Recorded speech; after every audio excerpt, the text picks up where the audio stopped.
So sorry about the delay. I'm so excited to be here, though. Welcome to your very first Heather's Reptile Show and Tell. And I am Heather, and I'm going to bring Amy in. So sorry for the delay, guys. Greetings, everybody. It's so fun to be back. Can you guys hear me okay? Do I look good? Do I sound good? You look great. All right. Well, you guys, this is our very first Happy Basins live anything. And we're so excited here at our new location, and so excited to get to do it on Heather's Reptile Show and Tell. And, you know, the crazy thing is yesterday was my birthday, 53 birthdays. Happy birthday. Far. Thank you very much. And I had told Larry, before you asked me to come on your show and tell, I told Larry, I said, the one thing I would want for my birthday is to just make a video and get to show all my animals and show the new house and everything. But I'm just terrible about making videos. And then I changed my mind and I said this, or I didn't like how that looked. So now when you asked me to do that, I showed Larry and I had goosebumps. I was like, can you believe that I get a show and tell? And I actually used the words show and tell. So it's super exciting to be here. Thank you. Yeah, no, it's amazing. And it's crazy how with us, it always seems to be kismet like that, like the first time we met and everything. So yes, absolutely. Sometimes everything's just aligned to be magical and wonderful. And so far, that's happened all throughout our relationship. I know. In the beginning, I still couldn't believe that you reached out to me. So I'll go a little background how I met Amy. Well, didn't meet Amy, but got in contact with Amy. I got my first Northern, and she reached out to me the same day I got it. But the day before she reached out to me, I had shared her reel. She had this beautiful reel with all of her amazing basins on this elderly couple just hanging on them. And I had sent it to a friend of mine, and I said, life goals. And I hadn't really reached out to anybody who had basins because I knew they were a pretty closeted group of people. And I had posted my Northern on the Emeralds page on Facebook, and she commented underneath it and said, I said, now I just need a basin and I'll be happy. And then she commented and said, no, you need a happy basin. And I was like, how is she reaching out to me the next day? It's like, you knew I shared your video. So yes, yeah. It was just something about you. You just looked so angelic, and I just was drawn to you right away. And I looked through your pictures and it's like, oh, and you know, thank you. I'm having a real issue because I've actually tortured 3 of my animals today for this show. No. Oh no, I'm so sorry. And by torture, what I mean is they're a couple hours late. Well, about 3 hours late on their feeding. So I have put Zaza back outside. She has come through her doggy door more than 6 times, more than a half a dozen times. She's like, where's the food? Yes, and I just keep putting her back out because I want her to come in for the show. And the tortoises are also just wandering around the back door waiting to get some chow. Isn't that cute how they learn our schedules? Yes, they're so habitual, which makes them easy to potty train and do little tricks and all kinds of neat stuff. Which is something that you do, which is pretty unique. The potty training. Well, I have a lot of great inspiration, like Brooke Elders with her iguana, her rock iguana, and all kinds of cool people who've shown me what's possible with these animals. So I really like that. But I kind of wanted to go in order. I have so much to show. I could get completely carried away. So I thought what I would do is do a quick run through, and then we'll get to the living room. And that's when we'll start with the animals. And our reptile wrangler, who's here helping us, Gabriel, a lot of you know as Ghost. Thank you, Ghost. Yes, thank you, Ghost. He's out there putting Zaza back outside right now so we can see her come through her doggy door. It's nonstop. That's awesome. Knows how to run amok when she wants something. So I want to just start off. A lot of you recognize my regular podcast background here. On our way out, I'm going to show you some of our Happy Basins art, and I'm going to save this piece for later. And this is a magical amulet. I recognize that. Yes, that Heather is a silversmith, and she actually made this special for me. So I'm going to talk about that a little more. But first, I want to just go through the art and show you guys. This is a beautiful piece by Ron Rundo, and it has these amazing removable perches that go with it. And I use it a little differently these days than I did when we first got it. But love, can you come a little closer and show this magnificent piece? If you guys don't know who Ron Rundo is with Snakescapes, you can check out his page. You can just Google Snakescapes. But you can see how real it looks with the fungi growing on it that gives the animals a place to hold on to. It has built-in water bowls. He gives it with a full cleaning system. And this one's about a decade old. His stuff has really progressed for arboreal needs over the years. It's been just amazing. And then this mural that you see here, everything that you see in our house, the reason I haven't been posting anything is because we're not done. We're just constantly working. I think, oh, when we finish this, when we finish that. So you asking to do the show and tell today just made me say, it doesn't matter, just do it. So, nothing's really together. Everything's kind of just partial. But this is a mural by my friend, Allison Surf, that she painted for us. And it's absolutely incredible. This is me, of course, and Isis, my beautiful. So stunning. And this is little baby Peo. I don't know if you can zoom in. And Ron Rundo painted this baby on here for us. So is that new? No, we've been having this for, I guess, 3 years. And it's beautiful. Everything has a very special meaning here. The universe up top, all the way down to the magic mushroom right here. Everything's got a very deep personal meaning between Allison and I. And then over here on this side, you have a harpy eagle, which I've seen in the jungle, and she's actually painted the places. Allison has been to the jungle with me twice, and she's actually put scenery from our trips in there, as well as this DNA with a mosquito, because when people take my jungle trips, there are a lot of mosquitoes, and I say, just picture the mosquito taking your DNA and spreading it out into the jungle. What a great way of saying that. Yeah, there's no silver lining. You have to find one, and there it is. So Allison put this DNA with the big mosquito there. And where Allison and I went to the 3 frontiers where Peru, Brazil, and Colombia meet together, we saw pink dolphins literally swimming under people's houses. So everything here has, like I said, a very personal meaning. And this is a beautiful piece of art. This is going to be what we call our Clover room. And Clover is what our very first adoption family named their baby Happy Basin. And so this was named after the first baby that ever left our house. So we still have a piece of her here with us. And in this room, we have under here, all of the animals are spread apart. And, you know, when Heather came on, here's Jormungandr, and Jormungandra's plant is over here. She was in the range chamber last night, and we didn't put her plant back yet. And she is sleeping sound, and we're going to look at the emeralds at the end of our video today. But I'm just showing you this room. And when I got on today to do a sound check and stuff, Heather said, oh, those enclosures look so beautiful. And, you know, yes, they do. And I know they do. And I love them. But you know, our old enclosures, which are going to be rebuilt back into this room, were custom made for the old house.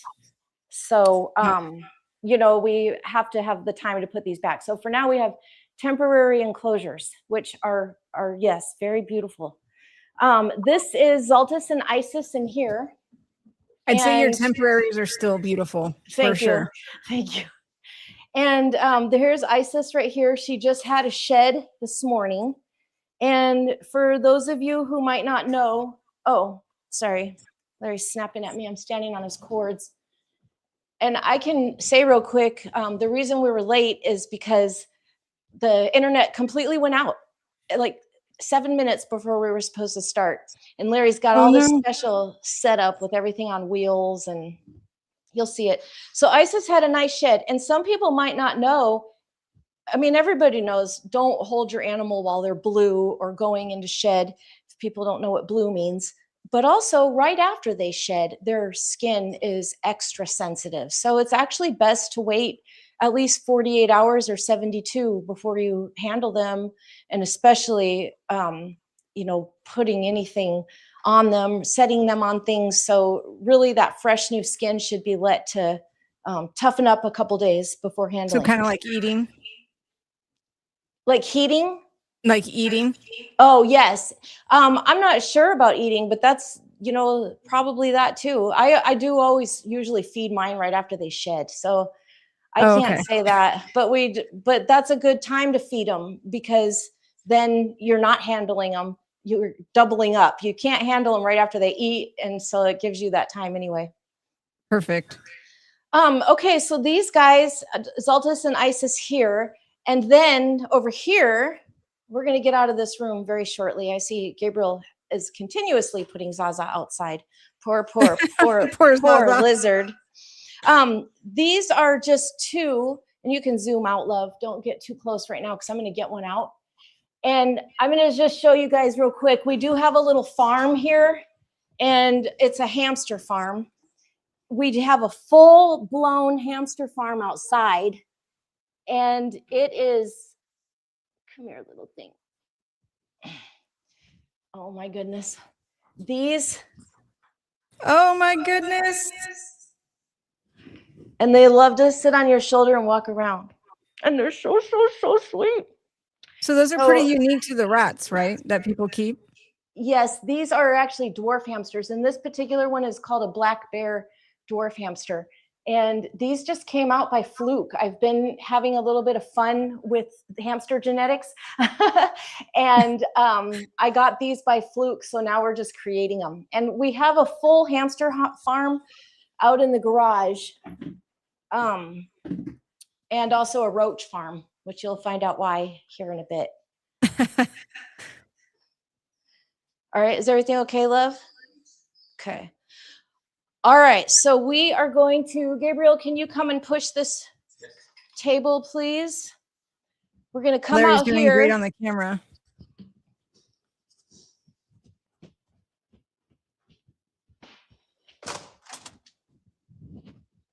What a beautiful space. For even not being done, it's stunning.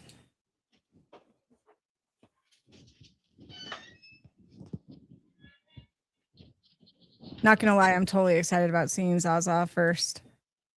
She, next to her basins, have got to be my favorite. All right. So I'm bringing in a tortoise right now. I do have to take my amulet off because she hits on the animals. But I'll get to show you where she lives here in a minute. All right. I had planned to show you some more art first, but the animals are getting way too restless.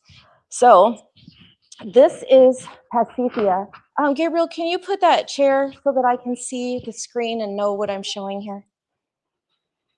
Some of you know that Pasithia recently took off on us. Let's find a place with better lighting. You can really see Pasithia's face. Okay. Uh-oh. Just come over here real quick and get Zaza so I don't have to put her outside again. Poor girl. Can you guys see her? She's so perfect. She has come through that door so many times. She is so ready for food. And so we had a comment that said it literally looked like a jungle in this place. It is a jungle. And I'm going to show you guys the whole place, but I have to get these poor tortured things. All right, so here is Pasithia. And this little tortoise, when we got him, he had actually been living in a snake rack drawer. He was 9 months old when we got him, and we've had him a little over 2.5 years now. And he's just grown magnificently. There was a time where we couldn't even see his face. He kept in his shell. If anything moved at all, he would go in his shell. And now you can see this. I can rub him and touch him, and I can kiss him. He's so sweet. Right now, he desperately wants some food. So there's Pasithea. And then You guys will notice a theme with her names, which I well, love. this one is not going to cut that pattern because this is Tiny Tim. I just spoke too soon. And let me get Pasithea here again. Pasithea and Tiny Tim were actually hatched together. Oh, wow. So their size difference isn't as noticeable as it used to be, but Tiny Tim belonged to my friend Allison, who painted in there. And when she saw the life that Pasithea was getting, she asked if we could please take Tiny Tim as well, because she travels a lot and she's very busy, and she was just glad, very glad. And now she gets to come and see him anytime she wants. So she named him Tiny Tim, just to be ironic when he gets to be 100 pounds. And these are African spurred tortoises. A lot of people know them as sulcata tortoises due to their scientific name. And they are capable of brumating, which is similar to hibernation, but brumation means that they actually wake up throughout the season here and there to enjoy sunshine or eat and stuff like that. But they don't have to brumate, but they're capable of it.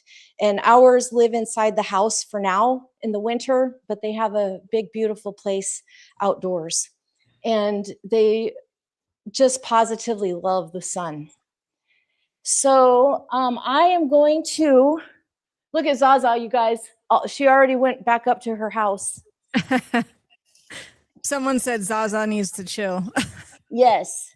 I am going to go get their food and then tell you some facts about Zaza while we watch them eat. Is it going to be possible to lower that at all, or that just be a hassle? You were saying that one got lost. I saw the post. Yes, Pasithea. After we had a big ice storm, and I put them out into their little outdoor space for the ice storm. I mean, after the ice storm, and it was nice again. And I went around the perimeter, but the perimeter was broken under a bush. And so Pasithea, of course, found it, because they will find it. That one belongs to Zaza. All right, so here, Zaza, can you come and get the food?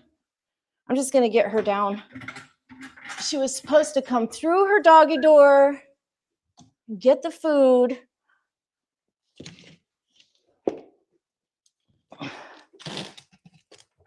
It took them no time to get dinner. With Zaza, it actually probably would have been good for you guys to see me get her down. She's going to be a little squeamish. But with these, especially these big lizards, you know, you always want to keep your hands under them if you can, because they don't like to be touched. When you pick them up from their sleeping spot or their lounging spot, you just put your hands under their body. And that's how they behave best. And you can see I'm just redirecting her away from climbing up my face on top of my head and scratching me up, just by guiding her away. I'm never grabbing her or moving her too much.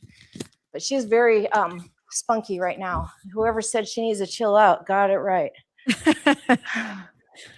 All right, so Zaza has her food down there. Go get your food. No. She didn't see it. There you go. And these animals actually, can you come and get it as close as you can of their little faces eating? These animals lived together when they were all little. They're all about the same age, about 3 years old. And Zaza used to live above them, they had a huge, like 8-foot or 10-foot long tortoise table filled with rocks and caves. And Zaza used to go down from her perch and sit on them. And you guys can see that Zaza is a free range animal. She has this whole perch system here. She can go up and down, come and go, inside, outside, as she pleases. She's fully potty trained. She won't even potty outside. She will come in the house and literally find me and tell me that she's ready. And she has a tub that she uses. and she's dead set that that's what she's going to use, even when she's incredible. outside. Isn't that cool? Yeah. Yeah. And that's the thing about them being so habitual. And the same Some with the people's tortoises. dogs aren't that way. Some people's dogs aren't even that way. I know my neighbor said when Zaza learned how to use her very first doggy door at the old house, Gabriel, can you get that chair for Larry wherever he needs to put it? My neighbor said that he's had his dog for 6 months and it still doesn't know how to use the doggy door. And Zaza literally learned it the very first day. That's amazing. And this one she has now, this is her 4th day with it. So she's actually the one who told us she was ready for it because she was trying to get in the window right there. Was she first or the tortoises? Sorry. One tortoise, I think, or yeah, I think we had the tortoises first because when we got the message asking about this little iguana needing a home, and she was in a neglectful situation and everything, she had some issues. She was so little we couldn't touch her. We would have to sneak up on her, grab her, and she would bite and whip and all kinds of stuff. And it didn't take long before she turned out to realize that we were her friends and we give her food. And she doesn't get food if she doesn't accept love. Not to any extreme, but she did learn that. Because when we first got her and she was acting that way, I would only feed her out of my hand. So she didn't just get food put in with her. She had to actually take the food, the greens, I would hold on to them and she would rip them off. And I would take a potato peeler and do a big long piece of zucchini so I could hold it for her. So she knew that the food came from my hand. And in order to get that food, she would have to come near me. And that's how we did that. And with the tortoises, Pasithea, like I said, was untouchable, completely untouchable. And we had our roof done at the old house. And I took these tortoises to my neighbors because they had a big tortoise and an outdoor space for them, same kind of tortoise. And I took them over there, and they were only over there for 1.5 days. And Larry and I went to pick them up. And as soon as we started talking outside, Pasithea came running over and got between us, and we just kept reaching down and petting him. And he was so full of love. And ever since that day, he's been completely different. So it makes me think of that song, Paved Paradise. You don't know what you got till it's gone. And he thought we were going to be gone. So actually, absence makes the heart realize, and that's what happened, because that little animal has never been the same since. And when Pasithea went missing a couple weeks ago, if you guys follow my Facebook, it was on there. It was so amazing. All of our brand new neighbors were bringing their dogs over. People off our community, I posted it in our little town Facebook, people from the community we didn't even know were coming over and searching. It was amazing. Out of 50 hours, there were 30 of those hours that there were people actively searching. And then I just went out and started raking, which I had been doing, but I started raking in a different spot, and there he was. And we do know Pasithea is a he because he showed us just about 3 days before his little disappearance. So less than 3 weeks ago, he showed us his bloomin' penis. Those are great for that. That's what it looks like. So it looks like it's so these are the tortoises and the iguana: Tiny Tim, Pasithea, and Zaza. I might have one more little trick out of Zaza. Let me see. She used to do little tricks all the time, but then I got tired of training her and started giving her treats for no reason. And she figured out she doesn't have to do tricks for treats anymore. But Someone asked how you train Zaza, other than the hand feeding. Were there any other tricks? Really just everything with food. As far as like getting a treat, like she loves this that I'm about to give her.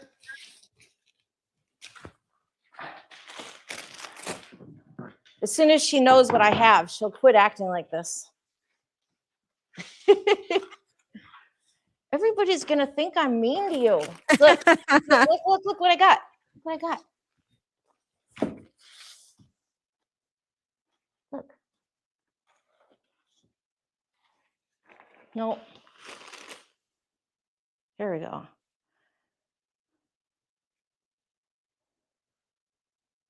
Do you even want this? Can you stand up for it? Come on. Give me a whole one. A whole stand up all the way. Oh, come on. Oh, wow. More. Oh, Zaza. She is quite special, Amy. Thank you. She is just amazing. And she turned out to be so big. Will she get bigger than that? Or is that her size? She has the potential to get up to 6 feet. Oh, wow. Come on, don't give up. She's much lazier than she was when she was little. Because she knows you'll feed her. Yes, she knows. And this baby wants a grape too. They love grapes. They can't have very many because they are full of sugar and they don't process sugar super great. But they're also hydrating, so it doesn't hurt them as long as I don't give them too many. Sugar?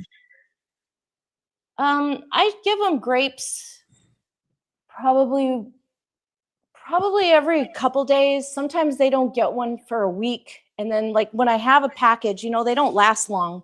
So I will kind of give them too many, which could be up to 5 a day, but then it's not every day. That makes sense. All right.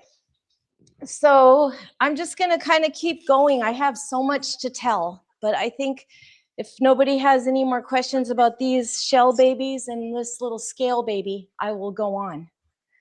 Oh, wait, I know you guys would like to watch Zaza climb up her house here. So I'll let you do that. She would love to get home. And you guys will, here, go up there. Here, you can start down here. So she's been free range since you've gotten her? Yes. We tried to put her in a thing. We got you need a little help.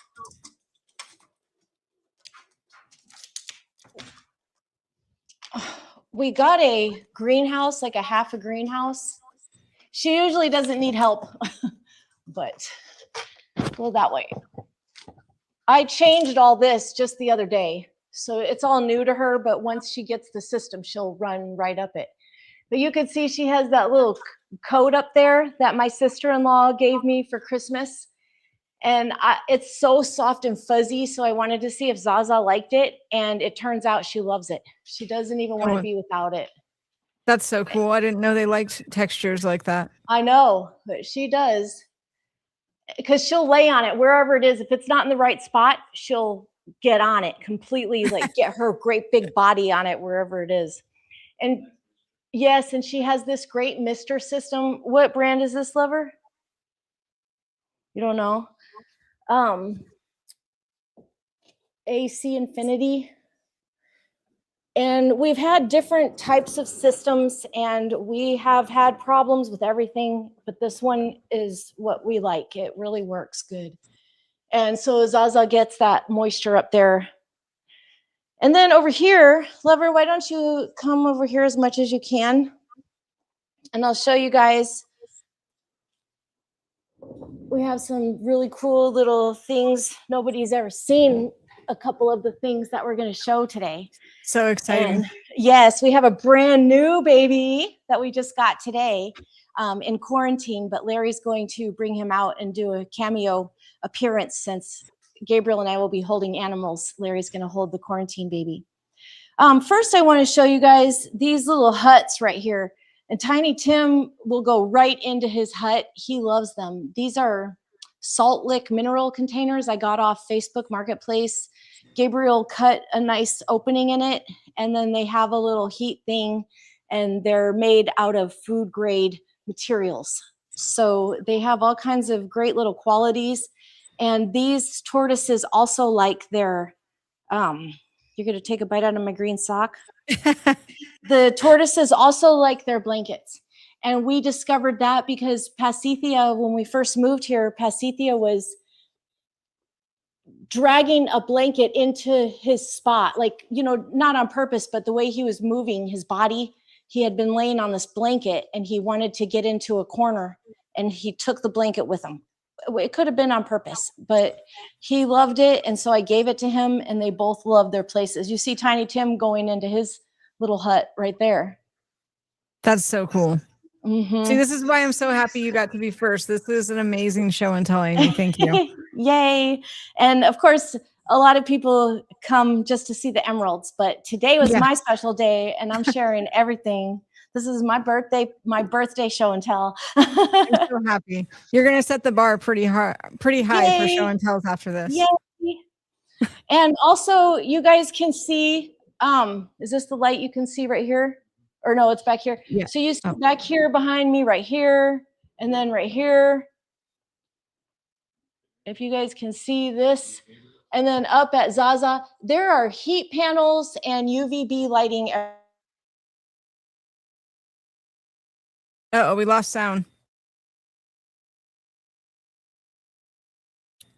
We lost her.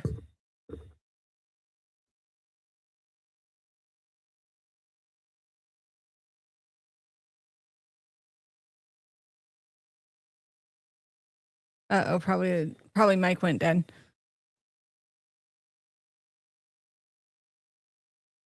One second.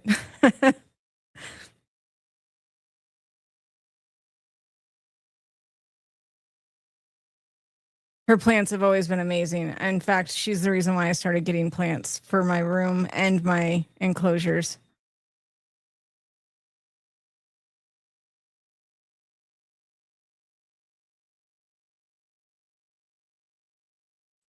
Oh, I know. She makes us all look like we're definitely not doing enough for sure. She keeps quite an amazing reptile room, well, house for her.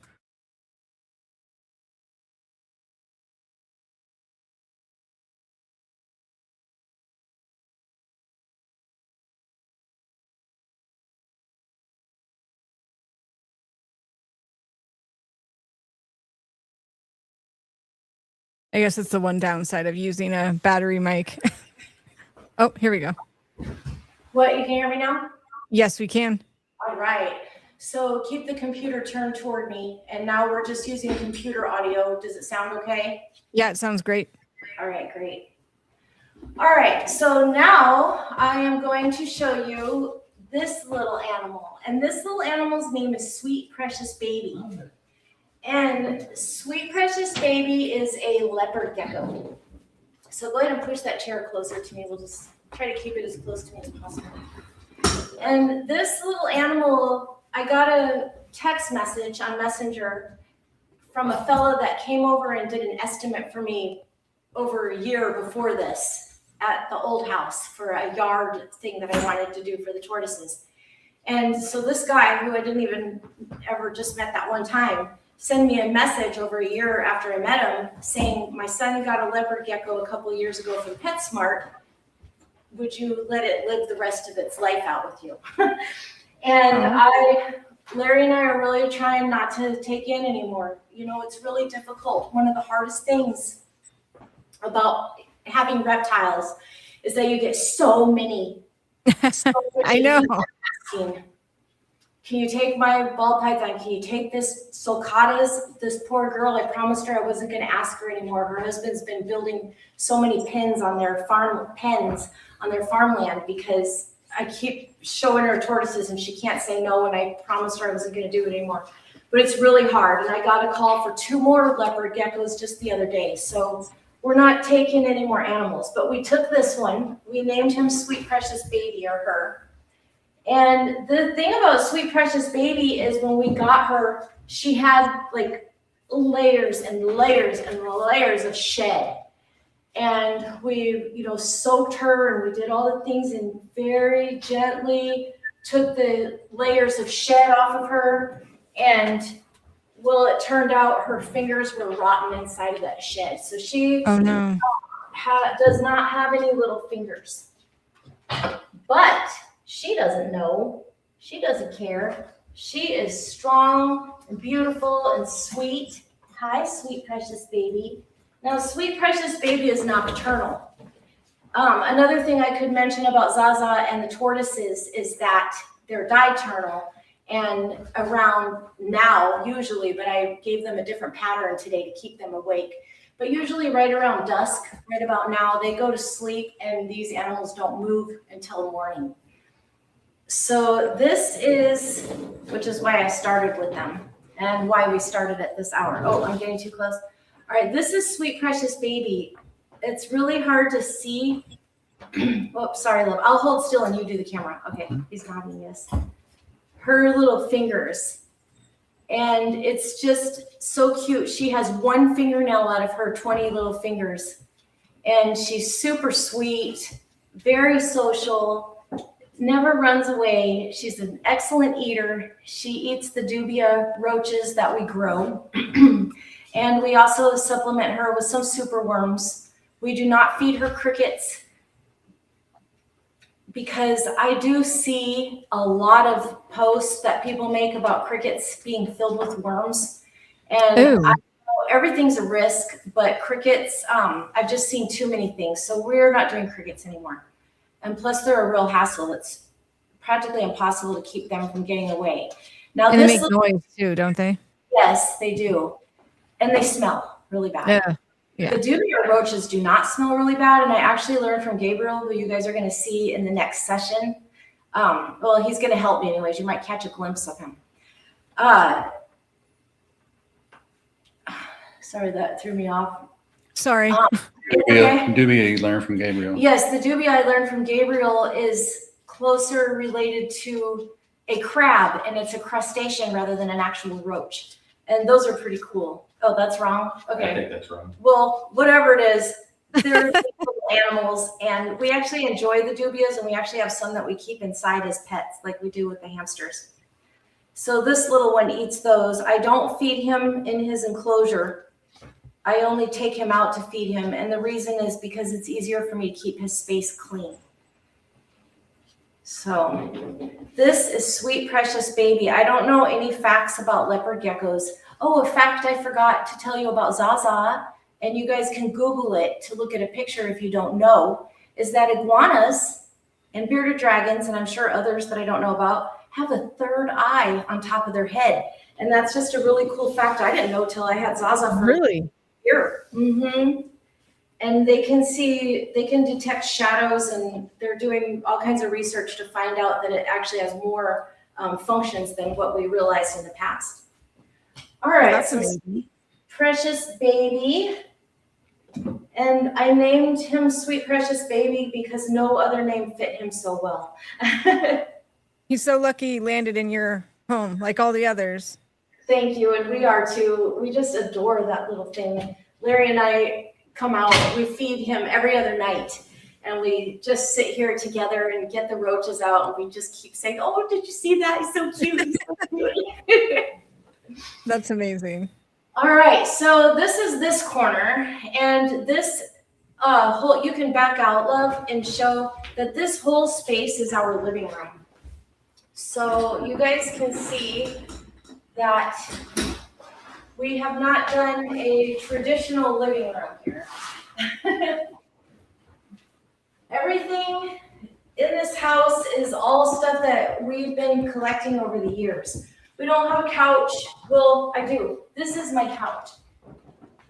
I got this couch off of Facebook Marketplace. It's, you know, a foot awning. This is my couch pillow. And Larry put these really cool like rollerblade wheels on it, so the couch can move anywhere around. I love it. And then, of course, we have our hammocks. And this is where people can sit and lounge. And all of these pieces of equipment I use for stretching and all kinds of things, but they're all, you know, you can really play on this stuff. I get up here and talk to Zaza up here in this hammock. Oh, my legs right now are shaking because I wakeboarded on Saturday for a really long ways on really choppy water for the first time this season. And although my upper body was doing good, my legs were not ready for that. Well, it's still pretty impressive, Amy. So this is a really fun hammock to sit in because I have Zaza right over there, and I can offer her grapes and stuff, and she'll come out onto this little catwalk that I've created. Will you have hammocks in the snake room again? Yes. Oh, yes. Absolutely. Somebody said, I think it's a sign that somebody likes snakes when their pillow is literally a snake. Yeah. Well, when I found that thing on Amazon, I was like, wow, I can't believe they have an emerald boa stuffy. So to get down from here, I just go upside down, do some stretches. Wow. And then this hammock here is what I sit in when I have coffee and stuff in the morning. What a great life. And this is my Lyra hoop. And, oh, I forgot to spin around.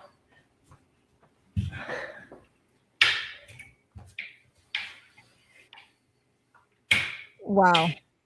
So I have fun on all this equipment and try to keep myself a little bit in shape. And I think you're doing great at that. Somebody said she's agile for 53. yeah. For any age, really. I mean, it takes a long time to build up those muscles.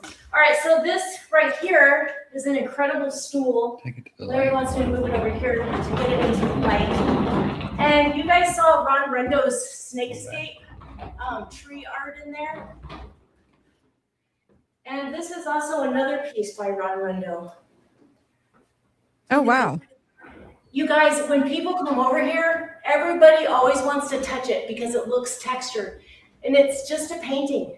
The way he did it is incredible. He is so gifted. I know. Look at those eyes. Just amazing. Wow. And I got the little table off Facebook Marketplace. It actually looks like this. Whoops. And then Larry put wheels on it, and Ron Rendo painted that. So he's doing one for Larry right now that's a sunset. So that's some of our really cool art. And you can see I love plants. I heard you guys talking about my jungle when the volume was out. And yes, most of these plants either started off as babies. Thank you to all of my friends and my old neighbors who brought me plants. They've grown into beautiful things, and I'm constantly cutting them and putting them in new pots and creating babies. So that's why it looks like this literally in every room. And then this big, beautiful one back here is just an avocado. Whenever I eat avocado, I just stick the pit right in the dirt. I don't even do anything special, and they grow. It's just That's amazing. I'm gonna have to start doing that. Yeah. If you don't care, if you're not trying too hard, they just will. But the thing with avocado plants is they like to be supported at a young age. And the more supported they are, you might notice if you grow an avocado, it'll grow a long stem with some leaves on the top and die. If you give it support, that's what will really do it. All right. Now, look at this beautiful art on the floor here. Wow. It's not finished. She's still working on it. And this is by Jessica Vissengard. She has a new last name than she did when she painted our first portal. We call this the portal because she painted this on the floor at our old house before we ever had a snake and before I ever went to the jungle. And then next thing you know, we've got all of these green snakes, and I went to the jungle 11 times. So we feel like her painting this on the floor was a portal. And when we came to the new house, we absolutely couldn't be without it. So she agreed to come and do it again, but bigger and better. So it's just amazing. It's stunning. Thank you. It's absolutely incredible. And like I said, she's not finished. It's going to have so many more colors. What a crazy story, though, that it was painted before you even got snakes or went to the jungle. I know. It's absolutely amazing. All right, let's see. If anybody has any questions about something we passed up, just say so. And now I am going to, are you looking at Pacifica? I'm just looking at everything. Oh, And I have a lot of art. So many amazing artists, someone said. Yes. And I wanted to show you guys the art wall over there before. I know exactly what we'll do because this is going to take a 2-step process. Lover, can you show over here? So over here, we have Serapi and Hundo Lane. So what I'm going to do is just open their doors. And they're going to come out. They always come out. Really? Yes. So I'll just leave their doors open for a minute and then go show you guys the art that I wanted to show you. And then by the time we get back, they will either be out or coming out. That's amazing. I have a couple jungles that do that, but what are these guys? This is an Aztec California king snake, Serapi, and Hundo Lane, who is a Pueblan milk snake. So cool. Which milk snakes are a subset of king snakes. Someone said, wow, love the room. So much fun. So serene and love the vibe. Thank you. It really is fun. You know, like these hammocks cost $33 on Walmart.com. And you can even find them on Marketplace for $15. So the most expensive thing about the hammocks is the hooks you put into the ceiling, which is still are like $10 each sometimes if you get the good ones, which you need. And then Larry just finds the studs up there and puts the hooks in. So they're super easy to install in any house. And even if you have a rental, if you have the wood up there, you could fill that in afterwards. So everybody go get hammocks. They're a blast. I really wanted to show off this wall. And Gabriel, could you just keep glancing over there and let me know if someone comes out?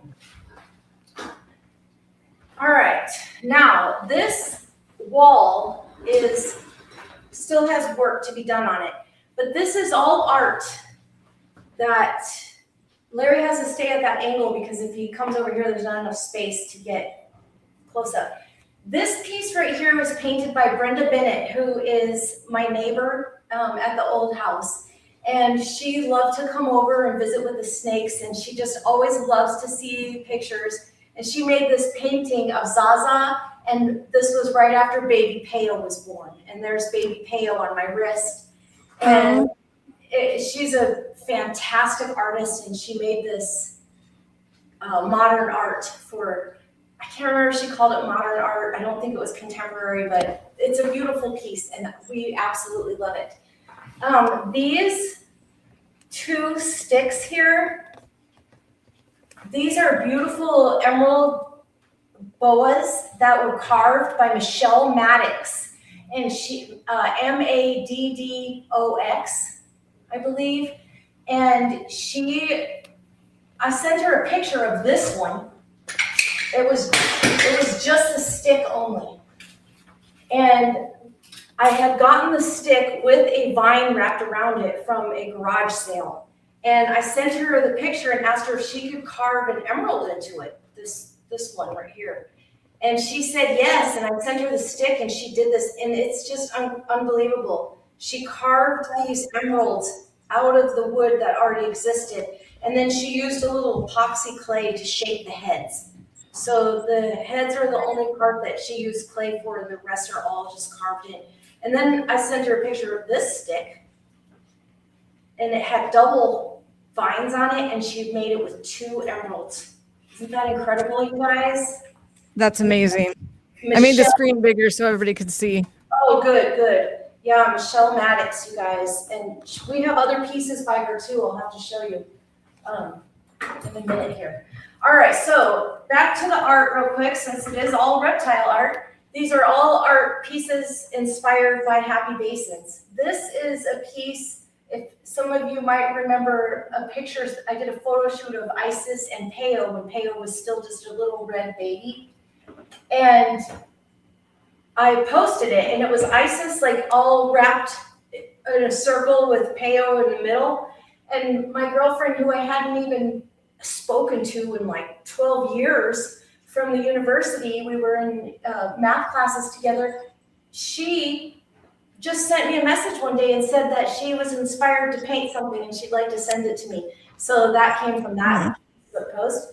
This is a picture of Ningishsada that our local 7th or middle school art teacher sent me a message and said, I had an inspiration from one of your pictures and I sketched it out. Would you like to have it? And he gave it to me, and then I had it, put onto this plexiglass stuff. So that was inspiration. These are some pictures that my daughter created. I'm from Tucson, Arizona. And this is me running from Tucson all the way to the woods of Arkansas. And then So amazing. This is a little tiny emerald sculpture that was made for me from one of our guests who was so grateful that she got to come and experience the emeralds. And it was such a special thing for her that almost a whole year later, she made this for me. So just incredible, and so much more art. These are actually pictures of the very first emerald that I found in the jungle. And this is a batisi, but in Peru, you do not typically, rarely, if at all, which I'm sure there are cases because it's close to Brazil, you do not find the batisi. The basin emerald tree boas do not have stripes. So although this looks like a northern, it is actually a basin. And this was the very first one I ever found. That's amazing. Yes. All right. And I have more art, but that's, That digital one's nice. This one here. This is oh yes, of course. This is a piece by my daughter. And if you really look at it, the whole thing is made up of little pictures inside. So this is Peruvian locations like Machu Picchu. Did I say that right? Machu Picchu. Machu Picchu. And then you have like the animals and the fauna and bugs. It's just really cool. And she made this for me before I went on my first jungle trip. This is a dragon lizard also made by my daughter.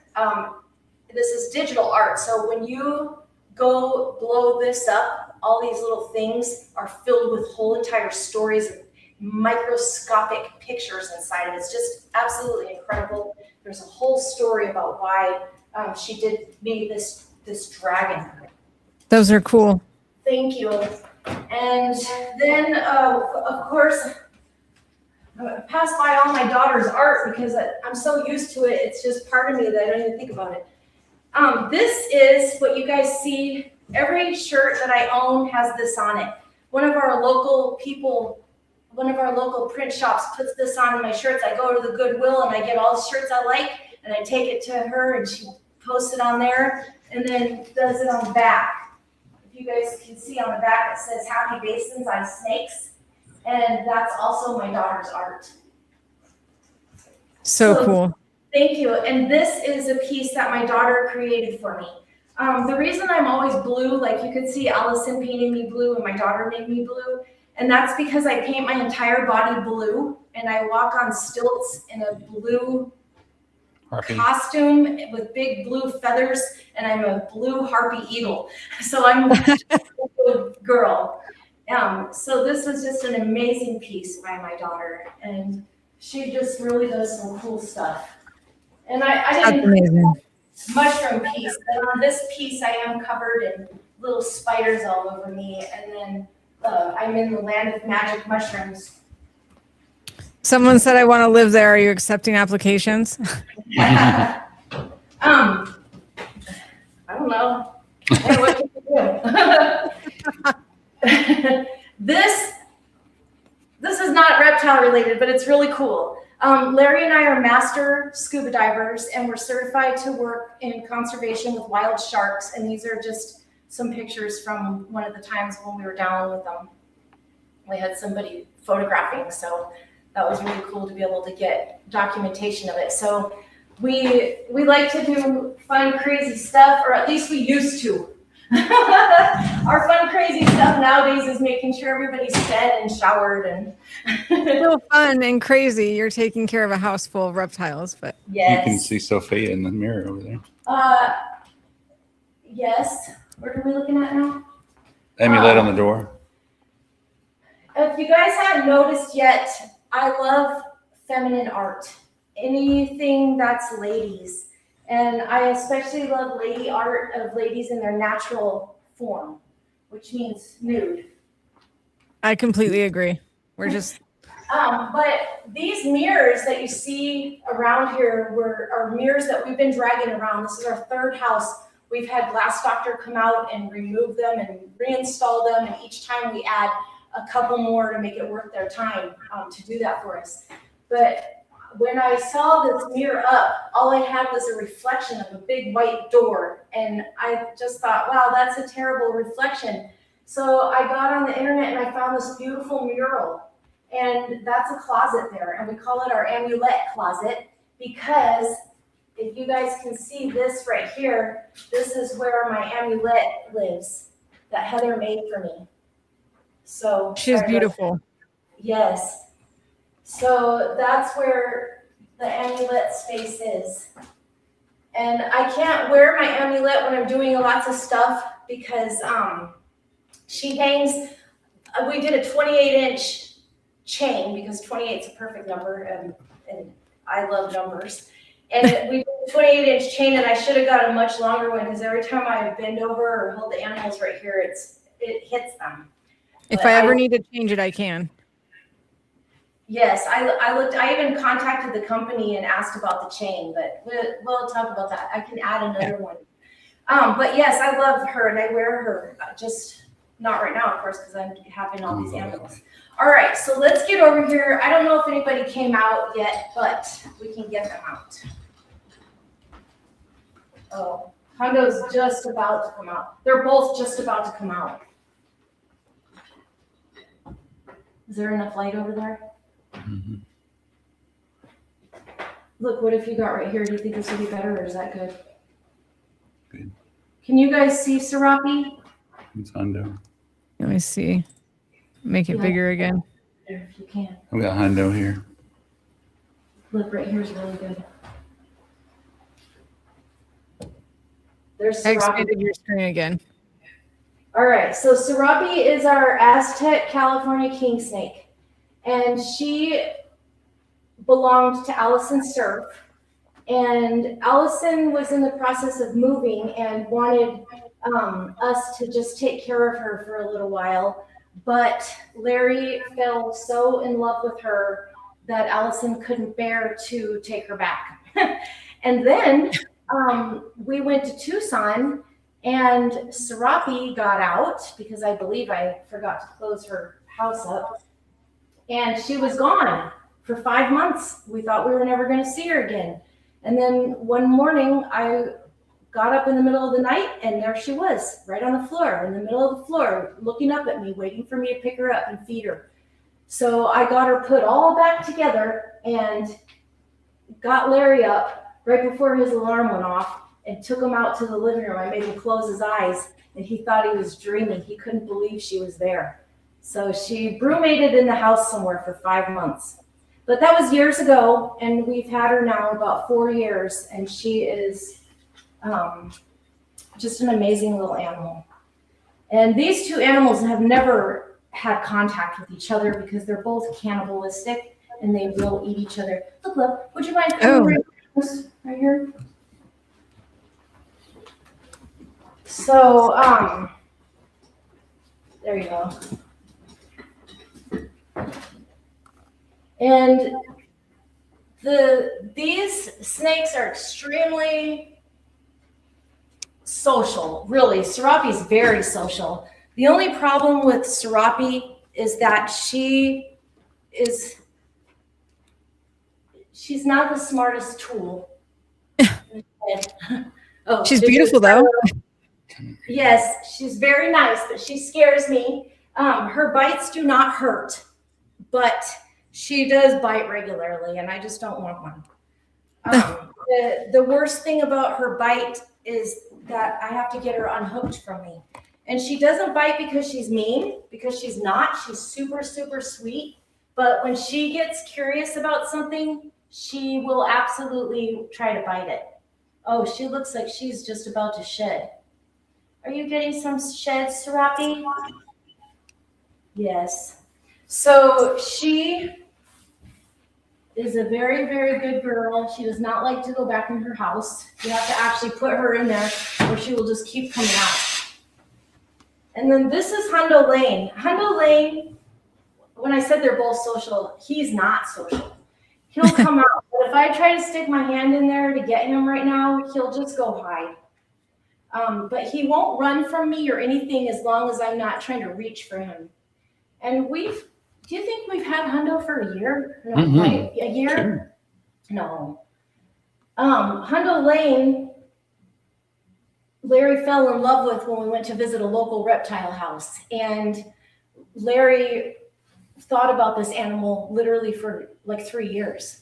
2 years. He wanted this animal so bad because everybody told him that nobody can hold him. He's real squirmy and all stuff, but this animal just loved Larry and just kept like going to Larry.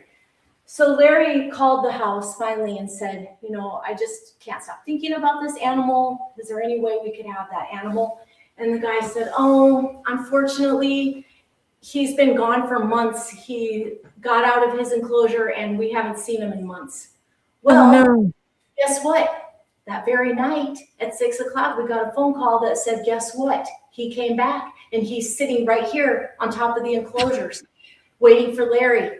So we drove right over there and got him, and he's been with us ever since. So he literally knew that Larry was coming for him and wanted to come and live here and went back from being a runaway. He heard Larry's name and he came running. How funny. Yes. And he is just beautiful. I was really hoping once he comes out, he's totally fine. Here it comes. Come on. I hate to make you guys just keep waiting. He's such a good boy. We don't know if he's a boy or a girl, but we know Serapi's a girl because she lays eggs every year. She lays us a bunch of eggs. They're unfertile, you know, just like how a chicken does. So, If he or she was a boy or girl, would she lay eggs? I don't know. I would imagine because they are both king snakes. So probably a boy, right? Maybe. Well, Hundo Lane, I'm going to just go do something else, okay? All right. You can look over here. Now, this is a ball python inside of this enclosure here. And this ball python's name is Allie. She's 17 years old. Wow. And how we got Allie was that somebody, well, not somebody, but Crystal Sweeney, who was somebody I had met before at my girlfriend Star's gathering house. And we were at the Star Portal, which is what it's called. And anyway, I met Crystal some years ago, but never again. And we like each other's Facebook stuff. But she had posted that she wanted to travel. She's traveling the world right now. She's doing so many amazing things. Crystal Sweeney, if anybody wants to follow her, she's just so good at sharing all of her amazing adventures. And she's just as adorable as you could ever want to look at and fun to listen to. She's just magnetic. Is that the right word?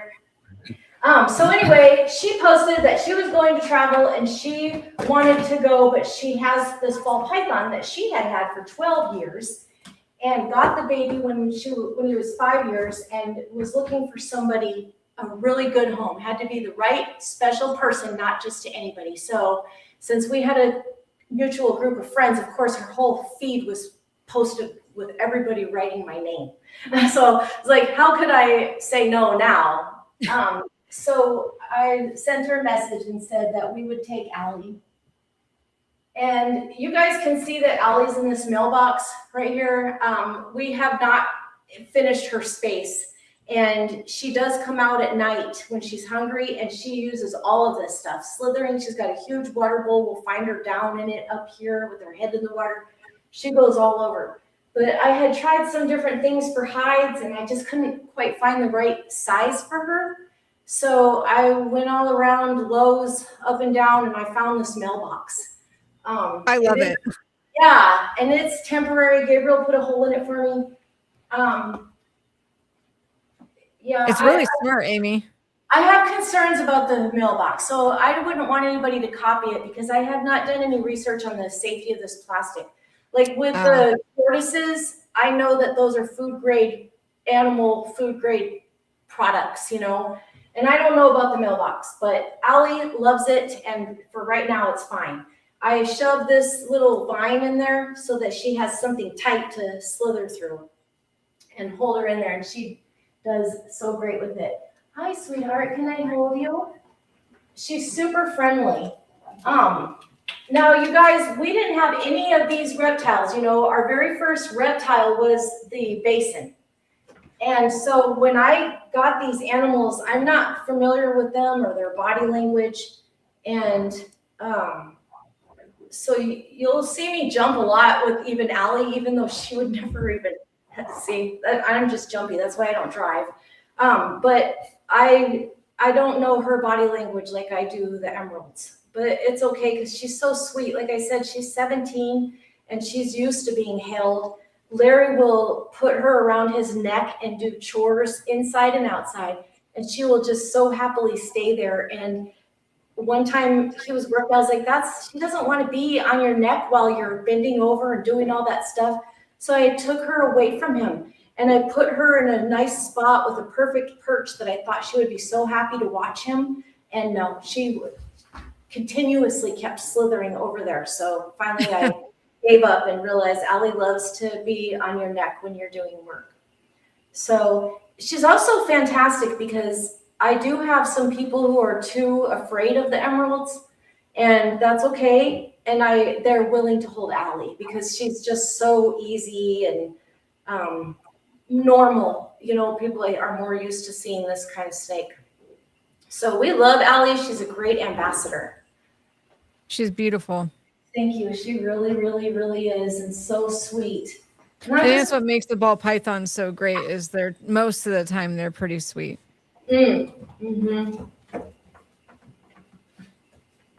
So I just put this back for her. She's just gonna go right back in there. She always does. You're such a good girl. And all of our animals are hungry. We would have fed everybody, I think, on Saturday, but we held off because when they're hungry, you can't just like hold them and stuff, you know? Or when they just ate. So everybody's hungry. Look at Hundo, he's still sitting there. Because all you want to know is if we have any food for you, right? All you want to know. I'll show you one cute thing about Hundo before we do our last living room thing, and then we'll move on to the emeralds. And this space that you guys are seeing here, this is our dining room. Beautiful dining room, Amy. Thank you.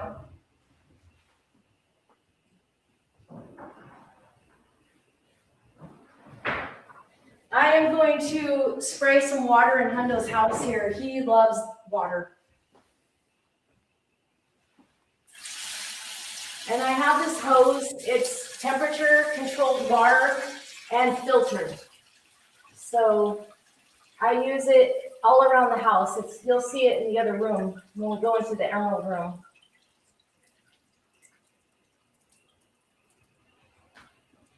Someone was being cheeky and said not much of a dining room right now. Right. But I mean, this is it. This space that you saw with those black and white carpet and the hammock and stuff, this is where we stretch. And I like to stretch and I like to force Larry to stretch. But it's just a great space. Look at Hundo. Hundo, is there any way I could grab you? I know you don't want me to. There you go. There you go. Come on. Oh no, don't go back in. All right. So I don't ever hold him except when we let him come out and wander around, and I have to put him back because he is, here we go. So Hundo has never once ever opened his mouth to us, but he does sometimes spray. If you guys don't know what musking is, it's just when they let out some juice. But the trick with these animals is to put a little pressure on them when you're holding them. If you just keep your hands loose, they will just slither everywhere. So he's real handleable once he's out. He just doesn't really feel that comfortable, as you can tell, and I'm jumpy. So there is Hundo Lane. All right, I think we have held all of our animals that are in the house. I mean, in the living room and dining room. And we have one more animal from the living room, one more diurnal animal that I have mud on my hands. I'm just gonna wash it real quick. Where did you do? Is this the surprise one? Real quick. Oh, you did it. Yes, this is the new one. All right, so Larry is going to get Jindu right now. And Jindu is the brand new little baby that we got today. He's in quarantine for a while, unfortunately. And when he comes out, he's gonna have a beautiful space we're going to create for him. And the little animal's name is Aranyiji Jindu, and it's spelled all crazy. And while Larry's coming, I'll tell you, the name Aranyiji Jindu, I wanted something really special that was from the native language of where these animals are from. So this is actually the native Aborigine, the primary native Aborigine tongue of Central Australia, where these babies are from. And it means orange sun. So Aranyiji Jindu, we just call him Jindu for short. And here's Larry's debut. Oh, he's not gonna show his face. And that is, Oh my gosh, he's adorable. Is he red? yes, he's red, and he came from John Galvin in, what was the name of the town, Gabriel? Chandler, Arizona. Chandler, Arizona. And he's a very special little thing. They have the best personalities, I swear. Yes, that's what this was Larry's little animal. Zaza loves both of us the same. There he is. There's Larry. Hi, Larry. A rare sighting.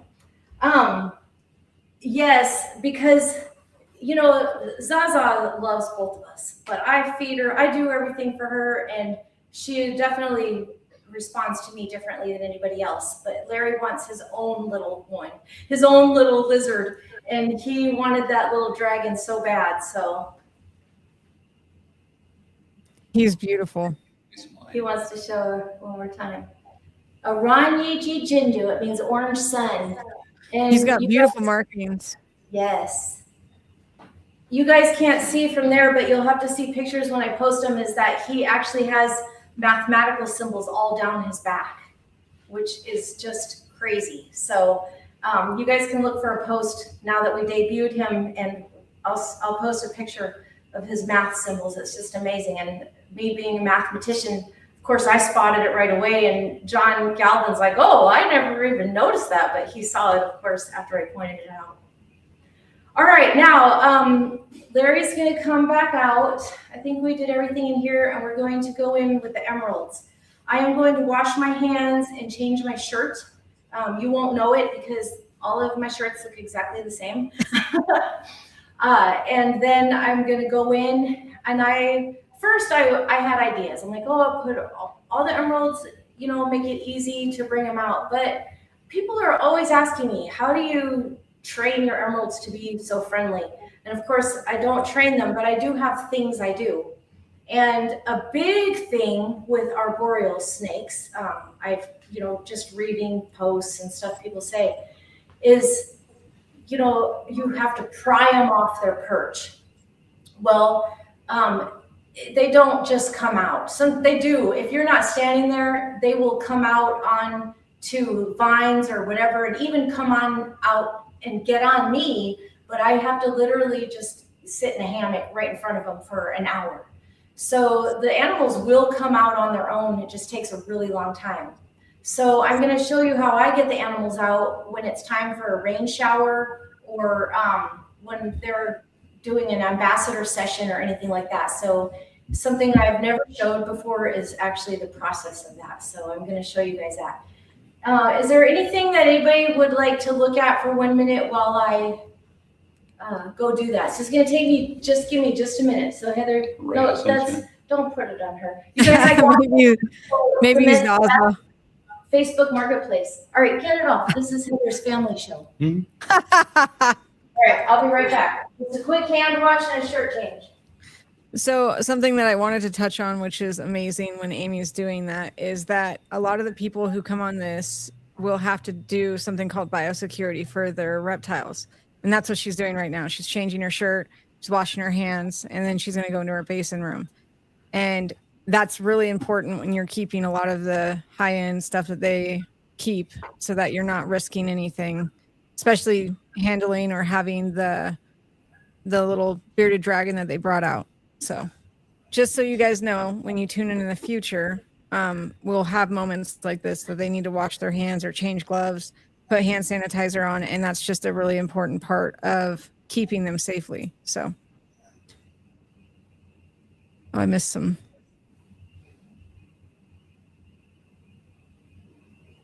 Thank you, Erin. You're so sweet.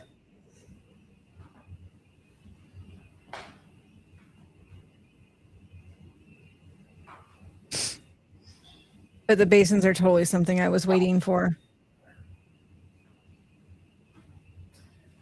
Okay, I did actually put a blue shirt instead of the black one, so you know I really changed.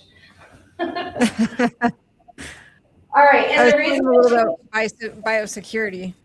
Yes, that's exactly right. I was just going to say the reason I changed is because the emeralds are more sensitive to things. I just like to be clean when I come in with them.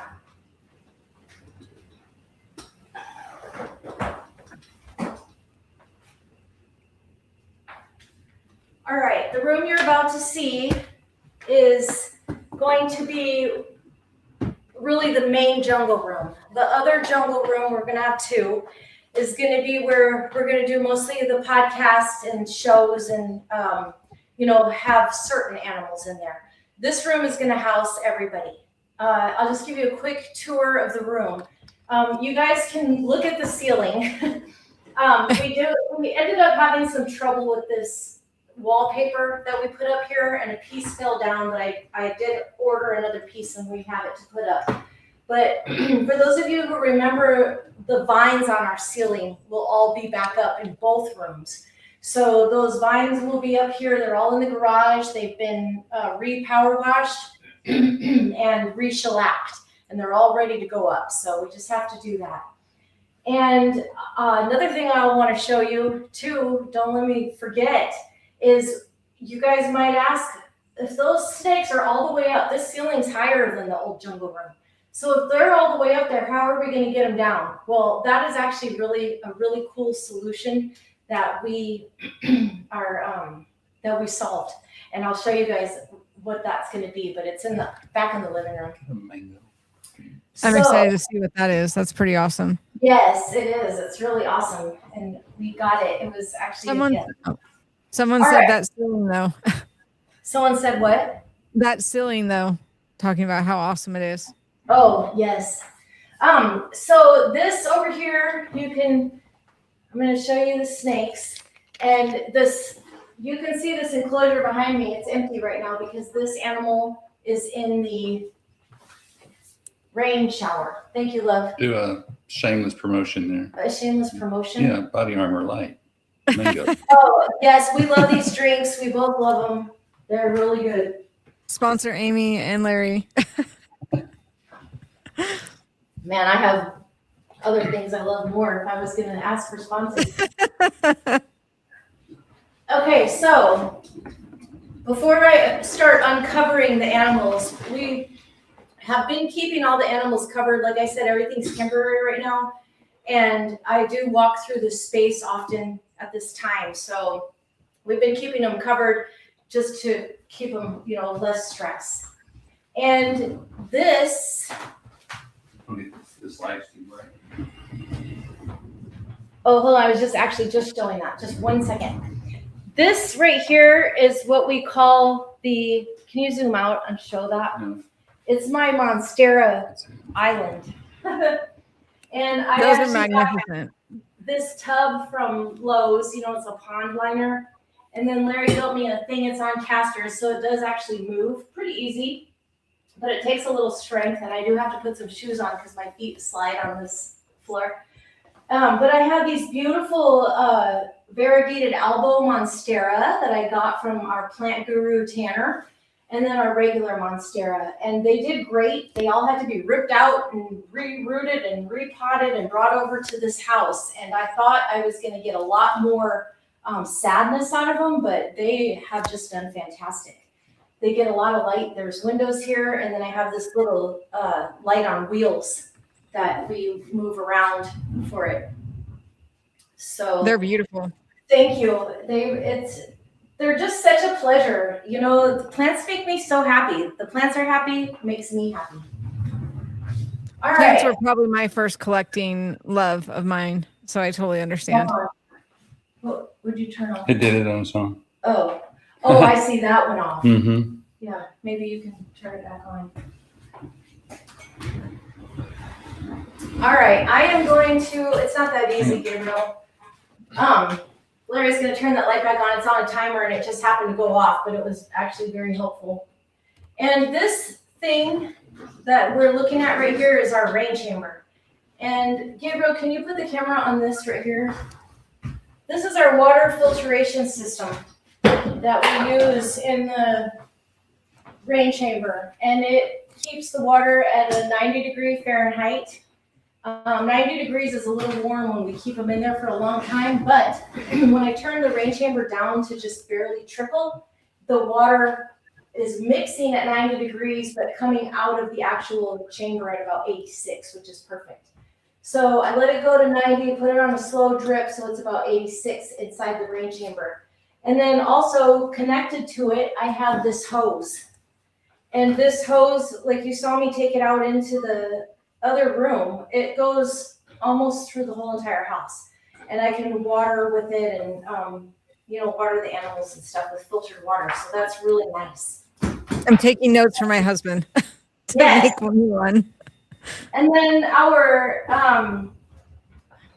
we're really fortunate. Our handyman, who builds all of the crazy ideas that we come up with, is a really good friend of Larry's, and he's a retired contractor. He's not just any old handyman, okay? He's absolutely an amazing engineer, designer, builder, everything. But he found this cart in the trash, and he's like, do you think you would want this cart? And I use this bucket to mix my water. I have all my stuff here to make my pH and all my little vitamins and stuff for my plants. And I mix it all and I push this cart all around the house and water the plants. Because I can't water the plants out of that hose because the acidity isn't correct. So that's my cool little cart. Can I get a sponsor from the trash pickers? That'll be perfect. All right. Repurposing, yeah. You guys can look in here. Just real quick. Let's go back. Just turn the camera right here. This is Isis's house, but right now Isis and Zoltus are in the other room because they're going to get an even better place. But Nengishita's staying in here right now.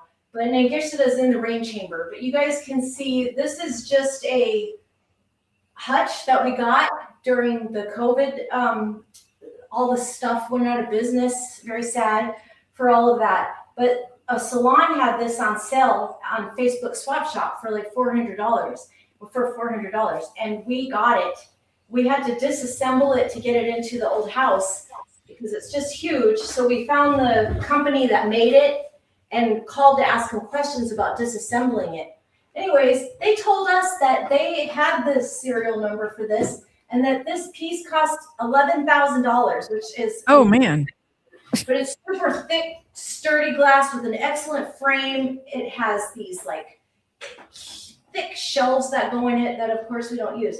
So we got this amazing piece. We took the bottom out, put the PVC in the bottom, at the top, which you won't be able to see, but we took the top out and put a wood panel up there. It's got heat panels fluval lights, misting systems, fans, all of the thermostats, everything is up here on this top. So we just turned it into an enclosure, put some plants in here, which usually you guys know it has many more plants. So silly for me to feel embarrassed that I don't have enough plants in the enclosure. Very silly. Still beautiful. Which is why you haven't seen any posts, because it's like, oh, it's not ready. But this amazing space actually keeps good humidity. We keep not puppy pads. We don't use puppy pads because they fray and can cause some trouble with the animals, but we use adult bed pads. They're better. And our animals are all potty trained, so nobody ever poops in these enclosures. They're real easy to keep clean. And these pads last a good long time in there, and they help to keep the humidity as well. So we have all kinds of little tricks we do for the humidity on a system like this, as well as the fact that we live in central Arkansas where we are blessed with good humidity. So this is Isis's house. Now I'll tell you guys a quick story. I posted this on Facebook. I got so many ugly, terrible comments. A lot of people put an angry emoji face, crying emojis. It was really sad. I wished I didn't post it, but then it was too cool. I didn't want to take it down. But I'll tell you what happened at the old house. I was changing out water bowls for the animals, and I had all the doors open. The door that went out in the hallway to the outside, and then the jungle room door.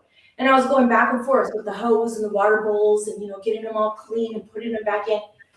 Well, the next day, I was downstairs doing some things in the jungle room, and out of my peripheral, I saw some movement in here. I was like, what was that?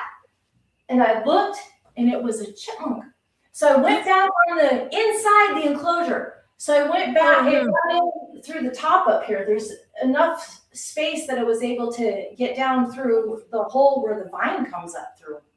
So I was absolutely amazed. I didn't think anything could get through there. But that little chipmunk, I have the video on Facebook. He's wagging and shaking, and the snake's staring at him. It was just unbelievable. The snake had actually eaten the night before. So that chipmunk was very lucky.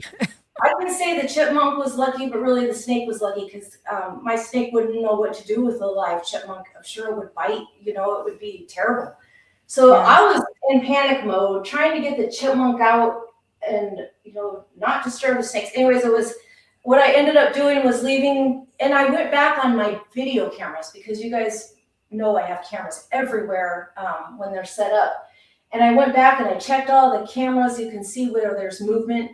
And I found where that chipmunk had run all around the vines, and the time when he came in the afternoon the day before, when I was changing the water bowls, I could see the shadow. I wasn't actually able to see the animal, but I could see his shadow jump up on the tree and do stuff. So I opened the doors and just put some sunflower seeds and other little things going out the door, and he finally left. So that's my chipmunk. You handled that a lot better than I would have. Can you imagine? I mean, what the heck of all the things for that chipmunk to do and go, and he comes into the house, into the snake cage. That had to have been like a one in a lifetime situation. Exactly, yes. So, yes, that was not, that chipmunk in that cage that anybody saw a year and a half ago was not on purpose. All right, so the rain chamber, you guys can come all the way over here, and I'm going to show you, Ningishsida is inside of here right now, and I'm going to go ahead and take her. Oh. And I have these temperature guns all over the house, so I can always tell the temperature. And she's about 80 degrees right now. Hi, sweetheart. And I think what I'll do, just to try to show you guys as much as possible, is, I'm kind of trying to make decisions here. I can take out this whole vine system so that I can show you how it goes back into her house. But I'll go ahead and get her out first. How well can you see? Here, I know what I can do. Does that help? Mm-hmm. All right. And can you see her good enough if I... No, Have to go back up. get my arms and stuff in there. That's all right. You can raise it up. Do you need my help? No, go. All right. I am going to take her off this vine. I'm going to do it for each of the animals. I think I decided on 5 adults and 3 babies. I'm going to actually take out for you guys. Heather, how much time have we been going so far? We're at an hour and a half exactly, actually. What? Yeah. Time Way flies too when it's with you, long Amy. there. Oh my gosh. All right, you guys. So, here is Ningishsita. And what I'm doing is, Gabriel, can you bring that computer around this way? Oh, you can't move it any more than that? Can everybody still hear me okay? Yes. Okay. So I'm going to I do want to make the screen bigger for these guys because they're just so beautiful for anybody who doesn't know these guys. So what I did was, Ningishsita was already awake and aware of me. So I just kind of rubbed her just a little bit. And then I lifted up the front part of her body. And I'm just kind of holding it with one hand and letting her decide if she wants to kind of explore a little bit. And then I am going to get her tail. It's important with the tail that you put your fingers underneath the tail, because once you put your fingers under their tail, they will just cling onto your hand and you can lift them out. Now, most people have these animals like just on a perch, so it's a lot easier.